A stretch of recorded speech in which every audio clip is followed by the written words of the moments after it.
अगर आप लोग एक हॉरर मूवी लवर हो तो आप लोगों ने एग्जॉर्सिस्ट मूवी तो देख रखी होगी। एग्जॉर्सिस्ट मूवी को दुनिया की सबसे ज्यादा हॉरर मूवीज में शामिल किया जाता है। एग्जॉर्सिस्ट के अब तक 3 पार्ट बन चुके हैं और तीनों के तीनों पार्ट दोस्तों रियल स्टोरी पर बेस हैं। तो आज की इस वीडियो में हम लोग आपको एग्जॉर्सिस्ट के पहले पार्ट की रियल स्टोरी सुनाएंगे जो कि 1973 में रिलीज हुआ था और उसके बारे में कुछ ऐसे राज बताएंगे जिनको सुनने के बाद आप लोग हैरान हो जाओगे। और दोस्तों अगली वीडियो में हम लोग आपको एग्जॉर्सिस्ट के अगले पार्ट की रियल स्टोरी सुनाएंगे। तो दोस्तों आप लोगों को अंदाजा हो गया होगा वीडियो कितनी ज्यादा इंटरेस्टिंग होने वाली है। लेकिन वीडियो शुरू करने से पहले मैं आपको ये बता दूं, अगर अभी तक आप लोगों ने चैनल सब्सक्राइब नहीं किया तो पहले चैनल सब्सक्राइब कर लीजिए और अगर वीडियो पसंद आए तो वीडियो को लाइक भी लाजमी कर देना। दोस्तों बिना किसी देरी की वीडियो को शुरू कर दोस्तों एग्जॉर्सिस्ट की जो रियल स्टोरी है वो रोनाल्ड डू नामी शख्स के केस पे आधारित है। अभी रोनाल्ड डू कौन है? दरअसल दोस्तों ये जो फिल्म के राइटर थे जिनका नाम विलियम ब्लैटी था, जिन्होंने एग्जॉर्सिस्ट मूवी लिखी थी, उन्होंने ये बताया था कि उन्होंने ये स्टोरी रोनाल्ड डू के केस से इंस्पायर होकर लिखी है। दरअसल जो विलियम थे वो सेंट लुइस यूनिवर्सिटी में एक प्रोफेसर थे और उन्होंने वहाँ पर रोनाल्ड डू के केस के बारे में सुना और उस केस पर रिसर्च की और उसी से इंस्पायर होकर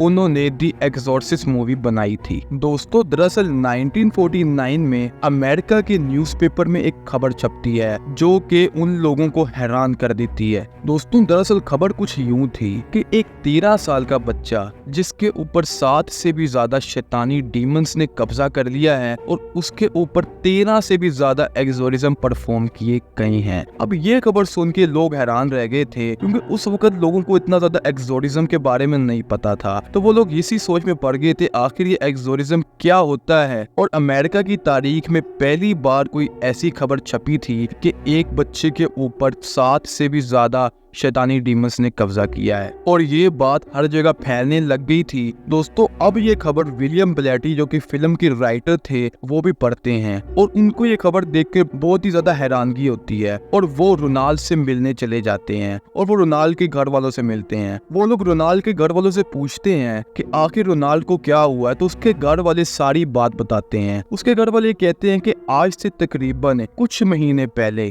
तक रोनाल्ड बिल्कुल ठीक था, वो सबसे सही तरीके से बात करता था, वो एक बहुत ही अच्छा लड़का था, उसकी नेचर बहुत ही ज्यादा अच्छी थी, वो पढ़ने में बहुत ही ज्यादा तेज था और वो हर वक्त बस पढ़ाई की बातें किया करता था। सब कुछ सही जा रहा था। लेकिन एक दिन उसकी आंट हैरियट उससे मिलने आती है। आंट हैरियट से जो रोनाल्ड था बहुत ही ज्यादा अटैच था और जब भी आंट हैरियट उससे मिलने आती थी तो रोनाल्ड उनसे ही बातें किया करता था, उनके साथ ही बैठा करता था और वो आंट हैरियट को अपनी हर बात बताया करता था। और जब रोनाल्ड का बर्थडे आता है तो आंट हैरियट उससे मिलने आती है और वो उसको एक ओइजा बोर्ड गिफ्ट करती है। और दोस्तों ओइजा बोर्ड एक ऐसी गेम होती है जिससे हम लोग शैतानी आत्माओं को बुला सकते हैं, शैतानी डीमंस को बुला सकते हैं। अब जब वो रोनाल्ड को ओइजा बोर्ड गिफ्ट करती है तो रोनाल्ड और उसकी आंट हैरियट हर वक्त ओइजा बोर्ड से खेलते थे और वो शैतानी आत्मा और शैतानी डीमंस को बुलाने की कोशिश करते थे, लेकिन कुछ भी नहीं होता था। अब उसके माँ बाप ये समझते थे कि ये लोग सिर्फ खेल रहे हैं और ये मजाक मजाक में ऐसे होता रहता है। लेकिन दोस्तों 4-5 दिनों के बाद ही जब आंट हैरियट उनके घर से जाती है अपने घर तो उसकी डेथ हो जाती है। और दोस्तों सबसे ज्यादा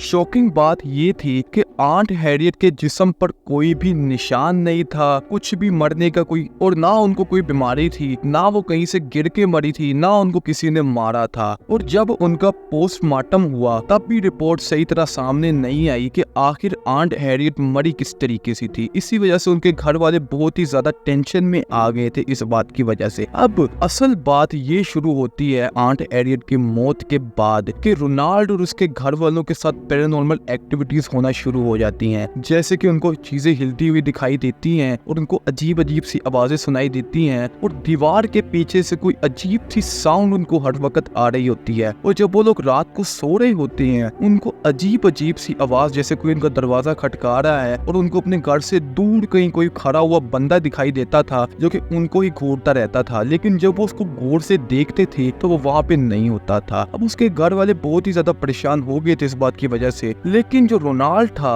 वो तो बहुत ही ज्यादा परेशान इस वजह से हो गया था कि उसको तो कोई औरत बार बार दिखाई देती थी और उसने कई बार अपने माँ बाप को ये बात भी बताई कि जब वो रात को सो रहा होता है तो उसका बेड हिल रहा होता है और वो कई बार अपने बेड के नीचे गिर गया है इसी बात की वजह से कि उसका बेड बहुत ज्यादा तेज हिल रहा होता है जब वो रात को सो रहा होता है और उसको एक औरत बार बार दिखाई देती है। अब दोस्तों ये जो पैरानॉर्मल एक्टिविटीज थी बहुत ही ज्यादा बढ़ जाती हैं। एक दिन जब वो लोग प्रेयर्स कर रहे होते हैं अपने घर में तो जीसस क्राइस्ट की जो पिक्चर होती है वो खुद व खुद हवा में उड़ने लग जाती है। अब रोनाल्ड की जो फैमिली थी उनको पता चल चुका था कि उनके साथ कुछ तो गलत हो रहा है और वो लोग ओइजा बोर्ड की मदद से रोनाल्ड की जो आंट थी, आंट हैरियट, उनको बुलाने की कोशिश करते हैं क्योंकि उनको ये लगता है कि जब से आंट हैरियट की मौत हुई है तब से ये पैरानॉर्मल एक्टिविटीज होना शुरू हो गई हैं। तो उनको ये लगता है कि आंट हैरियट की मौत और पैरानॉर्मल एक्टिविटीज में कुछ ना कुछ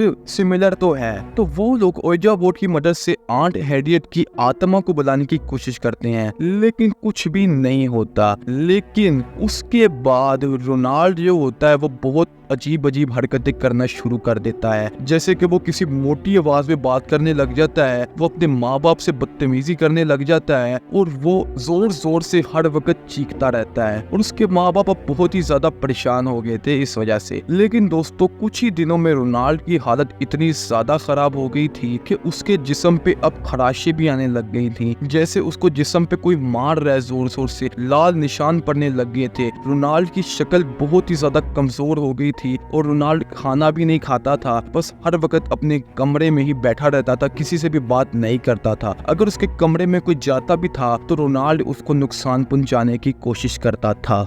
रोनाल्ड की हालत बहुत ही ज्यादा खराब हो जाती है और उसके घर वाले बहुत ही ज्यादा परेशान होते हैं और उनको उनका एक जानने वाला बंदा ये मशवरा देता है कि वो किसी फादर के पास जाएं, यानी किसी प्रीस्ट के पास जाएं। तो वो लोग फादर बिशप के पास जाते हैं जो कि उनके ही करीबी चर्च में प्रीस्ट थे और फादर बिशप रोनाल्ड के पास आते हैं और वो रोनाल्ड को देखकर ये कह देते हैं कि रोनाल्ड के ऊपर एक नहीं बल्कि 7 से भी ज्यादा शैतानी शक्तियों का कब्जा है, यानी कि रोनाल्ड के ऊपर एक नहीं बल्कि 7 डीमन ने एक साथ कब्जा कर लिया है। और फादर बिशप ये बताते हैं कि रोनाल्ड अभी बहुत ही ज्यादा तकलीफ में है। अब फादर बिशप ये कहते हैं कि रोनाल्ड का हमें एक्सोरिज्म करना होगा और उसके घर वाले मान जाते हैं और फादर बिशप रोनाल्ड का एक्सोरिज्म करने उसके कमरे में जाते हैं। फादर बिशप एक्सोरिज्म शुरू करते हैं तो रोनाल्ड बहुत ज्यादा चीखने लग जाता है, उनको गंदी गंदी गालियां निकालने लग जाता है और गंदी गंदी बातें बोलने लग जाता है। फादर बिशप प्रेयर पढ़ते रहते हैं और रोनाल्ड के तकिए के नीचे एक क्रॉस रख देते हैं, यानी कि क्रॉस का जो निशान होता है क्रिश्चियंस का वो रख देते हैं। लेकिन जैसे ही फादर बिशप वो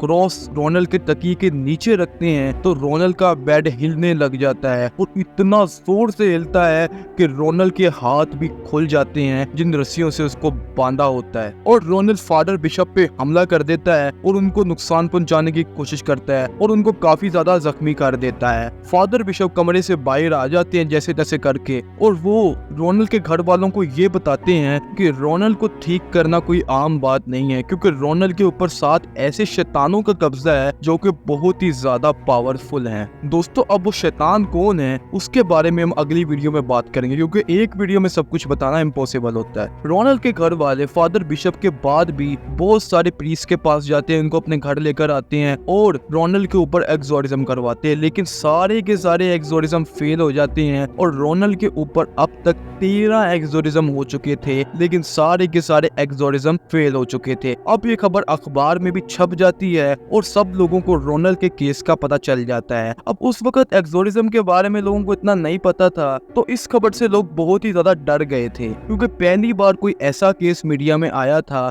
जिसमें किसी डीमन ने इंसान को पोजेस कर लिया और वो पहली बार ऐसी कोई खबर छपी थी। अब दोस्तों विलियम ब्लैटी जो होते हैं वो रोनाल्ड के घर वालों को ये कहते हैं कि उनको रोनाल्ड को सेंट लुइस यूनिवर्सिटी में लेकर जाना चाहिए क्योंकि सेंट लुइस यूनिवर्सिटी में बहुत ही ज्यादा एक्सपीरियंस प्रीस्ट है जिनको 50-50 साल का एक्सपीरियंस है एक्सोरिज्म का। तो उसके घर वाले मान जाते हैं और विलियम ब्लैटी के साथ रोनाल्ड को लेकर सेंट लुइस यूनिवर्सिटी चले जाते हैं। सेंट लुइस यूनिवर्सिटी में उनकी मुलाकात मुलाकात वाल्टर हेलोरन और विलियम बॉर्डन से होती है, जो कि एक बहुत ही ज्यादा एक्सपीरियंस प्रीस्ट थे। फादर विलियम और वाल्टर रोनल को देखते हैं तो उनको देखकर ही अंदाजा हो जाता है कि रोनल को ठीक करना इतनी आसान बात नहीं है, और वो उसके घर वालों को कहते हैं कि एक्सोरिज्म के बीच में रोनल की मौत भी हो सकती है, क्योंकि वो बहुत ही ज्यादा खतरनाक एक्सोरिज्म करने वाले हैं। उसके घर वाले इसके लिए मान जाते हैं और सेंट लुइस यूनिवर्सिटी के अंदर ही रात को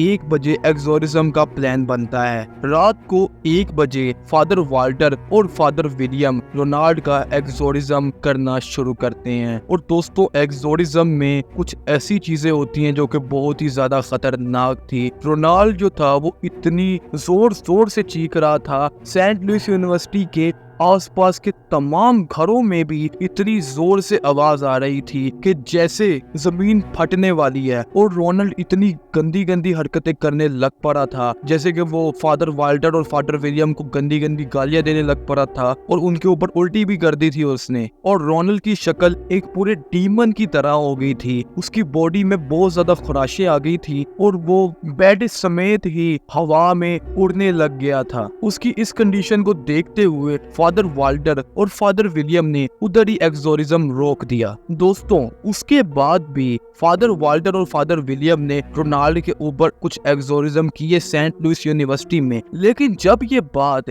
सेंट लुइस यूनिवर्सिटी के इंतजामिया को पता चली तो उन्होंने फादर वाल्टर और फादर विलियम को वार्निंग दी कि वो यहाँ पर एक्सोरिज्म नहीं कर सकते, क्योंकि दोस्तों एक्सोरिज्म करने के लिए स्पेशल परमिशन चाहिए होती है वाटिकन सिटी की, जो कि फादर वाल्टर और फादर विलियम ने नहीं ली थी।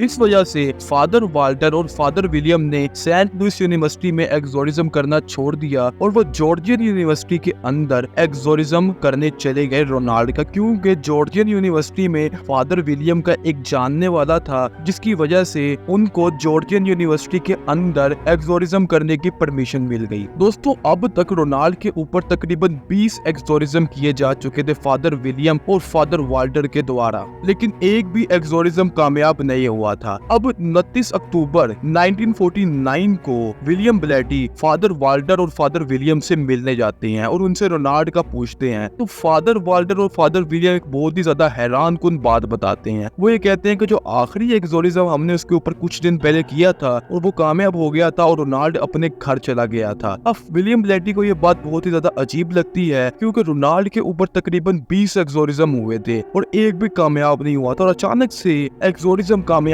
कैसे हो गया। लेकिन फादर विलियम और फादर वाल्टर का यही कहना था कि रोनाल्ड ठीक हो गया है। और विलियम ब्लैटी को इस बात पर थोड़ा सा शक होता है और वो रोनाल्ड के घर जाते हैं। और जब वो रोनाल्ड के घर जाते हैं तो वो एक बहुत ही ज्यादा अजीब चीज देखते हैं। वो देखते हैं कि रोनाल्ड का घर खाली है और रोनाल्ड के घर वाले एक दिन पहले ही घर छोड़कर जा चुके हैं। अब विलियम ब्लैटी को और भी ज्यादा शक हो जाता है। उनको पता नहीं चल रहा होता कि आखिर रोनाल्ड ठीक हुआ भी है या फिर नहीं हुआ। कुछ दिनों के बाद विलियम ब्लैटी को ये इतला मिलती है कि आखिरी एक्सोरिज्म में असल में रोनाल्ड मारा गया था और फादर विलियम और फादर वाल्टर ने ये झूठ इस वजह से बोला ताकि रोनाल्ड का केस दोबारा अखबार में ना आ सके और ये खबर ना फैल सके। लेकिन दोस्तों, ये बात झूठ भी हो सकती है, क्योंकि विलियम ब्लैटी को भी इस बात का कोई सबूत नहीं मिला था। अब रोनाल्ड कहाँ गया, ये बहुत ही ज्यादा मिस्ट्री है। कुछ लोग ये कहते हैं कि असल में रोनाल्ड जो है वो सच में मर चुका था एक्सोरिज्म के दौरान। कुछ लोग कहते हैं कि रोनाल्ड ठीक हो गया था और वो शिफ्ट इस वजह से हो गए थे ताकि उनकी शनाख्त किसी को ना हो सके और रोनाल्ड को अपनी पिछली कोई भी बात याद ना रहे और वो एक दूर जगह पर जाकर सुख की जिंदगी जी सके। और दोस्तों, मुझे ये बात थोड़ी थोड़ी सही भी लगती है। उसकी वजह ये है कि आप दी एक्सोर्सिस्ट मूवी की कोई भी रियल डॉक्यूमेंट्री उठाकर देख लें, उसमें रोनाल्ड का नाम नहीं आया, यानी क्योंकि रोनाल्ड के नाम को डैनियल बताया गया है, यानी कि रोनाल्ड की शनाख्त को छुपाया गया है। तो ये बात काफी हद तक मानने वाली भी है।